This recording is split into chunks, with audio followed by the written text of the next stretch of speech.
কল্যাণী এমসের পক্ষ থেকে আবারও 3টি নূতন এবং গুরুত্বপূর্ণ নিয়োগ বিজ্ঞপ্তি প্রকাশিত হয়েছে, যার মধ্যে একটি বিজ্ঞপ্তির মাধ্যমে 22টি ভিন্ন ভিন্ন ডিপার্টমেন্টে 113টি শূন্য পদের কথা বলেছে।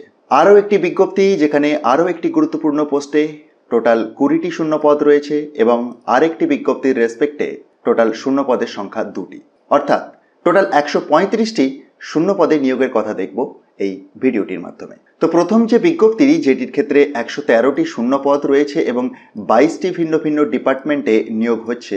কোন কোন ডিপার্টমেন্টে নিয়োগ হচ্ছে এগুলি আপনারা একবার ভিডিওটি পজ করে বা পিডিএফটিকে ডাউনলোড করে চেক করলে সবচেয়ে ভালো হয়। কি পোস্টে নিয়োগ হচ্ছে আপনারা নিশ্চয়ই টেবিলটির মাধ্যমে দেখতেই পাচ্ছেন যে সিনিয়র রেসিডেন্ট এবং senior demonstrator.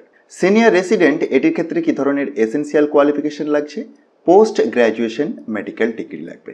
R senior demonstrator for non medical candidates MSc or masters of biotechnology এবং কনসার্ন সাবজেক্টের উপর যদি পিএইচডি ডিগ্রি থাকে আপনি আবেদন করতে পারবেন। দেখুন, হাইব্রিড মোডেতে সিলেকশনটি হবে, অর্থাৎ ইন্টারভিউটি হাইব্রিড মোডেতে রাখা হয়েছে, মানে অনলাইনেতেও পাশাপাশি অফলাইনেতেও, যেটির ডেট 27/2/2024 এবং 28/2/2024। তো এই ইন্টারভিউতে যোগ দেওয়ার জন্য আপনাকে তার আগে থেকে অনলাইনে অ্যাপ্লাই করতে হবে। সেটির জন্য এই যে নির্দিষ্ট অ্যাপ্লিকেশন পোর্টালটি দেওয়া রয়েছে এটিকে অ্যাক্সেস করতে হবে এবং এটি 18 তারিখ পর্যন্ত অ্যাভেলেবেল থাকবে বলে জানিয়েছে। আর এই পোস্টটিতে কী ধরনের পে স্কেল রয়েছে দেখুন। Senior resident level 11 of the pay matrix of the 7th pay commission plus NPA for medical graduates.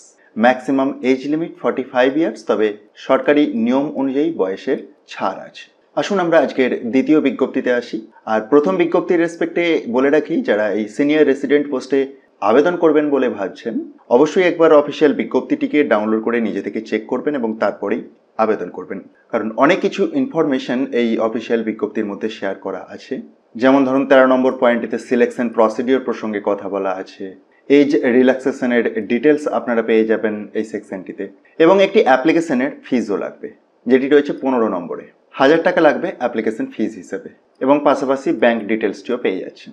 Kalyani এমসের পক্ষ থেকে বের হওয়া এই দ্বিতীয় বিজ্ঞপ্তিটির মাধ্যমে ওয়াক ইন ইন্টারভিউয়ের কথাই জানিয়েছে এবং জুনিয়র রেসিডেন্ট নন একাডেমিক নিয়োগের কথা জানিয়েছে। এটির ক্ষেত্রে কোয়ালিফিকেশন হিসাবে MBBS from institution recognized by NMC লাগবে।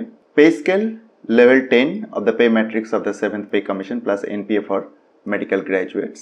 সিলেকশনটি হবে ওয়াক ইন ইন্টারভিউ এর মাধ্যমে, যেটি রয়েছে মার্চের 5 তারিখে, এবং পাশাপাশি রিপোর্টিং টাইম, ডকুমেন্ট ভেরিফিকেশনের টাইম বা ইন্টারভিউয়ের টাইম আপনারা দেখতে পাবেন এই টেবিলটির মাধ্যমে।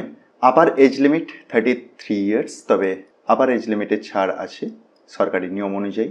অ্যাপ্লিকেশনের ফরম্যাট আপনারা এই অফিসিয়াল পিডিএফটির একটু নিচের দিকে স্ক্রল ডাউন করলেই পেয়ে যাবেন।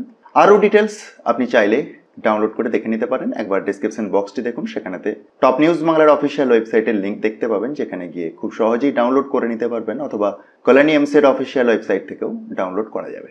আসুন আমরা আজকের ভিডিওর শেষ তথা থার্ড বিজ্ঞপ্তিতে আসি। এটির ক্ষেত্রেও দেখুন ওয়াক ইন ইন্টারভিউয়ের কথাই উল্লেখ করেছে, যেটি রয়েছে ফেব্রুয়ারির 29 তারিখে। ভেন্যুটি সেই আগের মতোই, অর্থাৎ administrative building, first floor, committee room of AIIMS Kalyani, pin 741245। এই বিজ্ঞপ্তিটির মাধ্যমে 2টি শূন্য পদে জুনিয়র রেসিডেন্ট নন একাডেমিক নিয়োগের কথাই বলেছে in the department of dentistry. আর আগের যে 20টি শূন্য পদে জুনিয়র রেসিডেন্ট নিয়োগের কথা দেখলাম, সেটির ক্ষেত্রে উল্লেখ করেছে যে ইন ভেরিয়াস ডিপার্টমেন্ট, কোনো পার্টিকুলার ডিপার্টমেন্টের নাম এখানে উল্লেখ করেনি। এসেন্সিয়াল কোয়ালিফিকেশনটি কিরকম লাগছে দেখুন থার্ড বিজ্ঞপ্তির রেসপেক্টে। BDS from institution recognized by DCI। Qualification details আপনারা চেক করতে পারেন ভিডিওটি পজ করে। এই নির্দিষ্ট পোস্টের জন্য আপনি বেতন পাবেন level 10 of the pay matrix of the 7th pay commission plus NPA for medical graduates. Details আপনারা পিডিএফটিকে ডাউনলোড করে চেক করুন এবং তারপরেই ওয়াক ইন ইন্টারভিউতে যোগ দিন। প্রসঙ্গত এটির ক্ষেত্রেও ম্যাক্সিমাম এজ লিমিট 33 ইয়ার্স এবং সরকারি নিয়ম অনুযায়ী বয়সীমা ছাড়ও পাবেন। এবং বিজ্ঞপ্তির একেবারে নিচের দিকে স্ক্রল ডাউন করলে একটি অ্যাপ্লিকেশনের প্রোফর্মাও দেওয়া আছে।